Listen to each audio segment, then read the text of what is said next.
நூறான இறைவழி சுலைமான் ஷா அருள்மணி நிலையான வெண்மதி ஆன்மீக பேரொழி அடியோர்க்கு வழியான நபிமார்கள் வழியான அடியோர்க்கு வழியான நபிமார்கள் வழியான இறையோனின் அன்பாளரே இம்மன்னல் நபியோரின் பண்பாளரே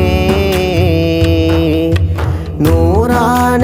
இறைவனி சுலைமான் ஷா அருள்மணி நிலையான வெண்மதி ஆன்மீக பேரொழி அடியோர்க்கு வழியான நபிமார்கள் வழியான